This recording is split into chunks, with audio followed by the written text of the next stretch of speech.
ever feel like you're pouring love into your marriage, but somehow it's just not connecting? Or perhaps you're on the receiving end and you feel like a gap despite your partner's best efforts. This disconnect is more common than you might think, and it often boils down to speaking a different love language. Yes, that gap can lead to feelings of neglect and loneliness, making you wonder if your spouse really knows you. But here's a beacon of hope. Understanding and applying the concept of love language can bridge the gap, transforming your marriage into a haven of deep and mutual understanding. Let me take you back to our early years. I thought I was showing Tanya love every way I knew how. And for me, that was a lot of times through acts of service. I fixed things around the house thinking these actions were like just screaming love. And I remember in particular an example around the dishwasher where I would get frustrated that she wasn't doing it my way, which my perception at the time was the right way. And so I was going to help her. She would leave it till the end of the day and then clear everything from the sink into the dishwasher. I would go in and try and get that done so we wouldn't have dishes in the sink. Well, it not only wasn't showing her love, it was creating stress because we were creating a little bit of conflict that was totally unnecessary. So my effort to show love was creating frustration on my part and frustration on her part because I didn't understand how to connect with her. And from my perspective, while I appreciated John's efforts, there was a longing for him to express his feelings verbally. I liked that verbal affirmation. There wasn't love there. It was lost in translation. That realization led us on a journey of not just discovering, but actively speaking each other's love languages. Interestingly enough, this is something to keep in mind. As our family grew, we have 4 kids now, but as it grew and life became busier, Tanya's love language did shift a bit. So it suddenly acts of service like helping with the kids or taking over dinner preparation became a primary love language for a season, even though words of affirmation used to be and were still important.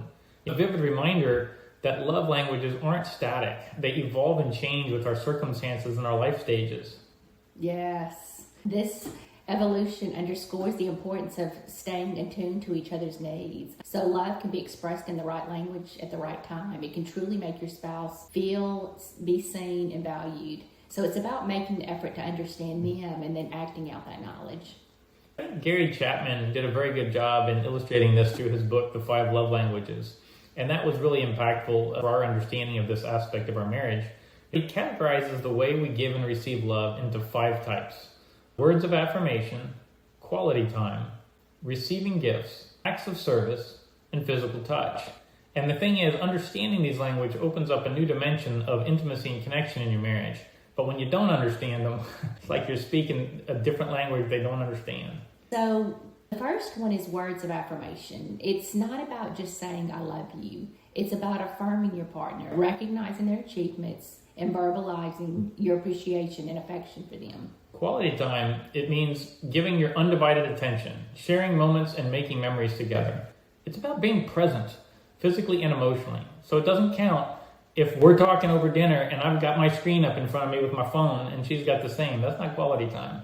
Receiving gifts. It symbolizes thoughtfulness and effort. And the value isn't the gift itself, but the meaning behind it. It shows somebody that you were thinking of them if you give them a gift. Then acts of service. This was it's appropriate that I would talk about acts of service, given our discussion earlier. In this context, actions speak louder than words. And so it's doing things your spouse would like. It's easing their burden out of love, even if it's something you don't want to do.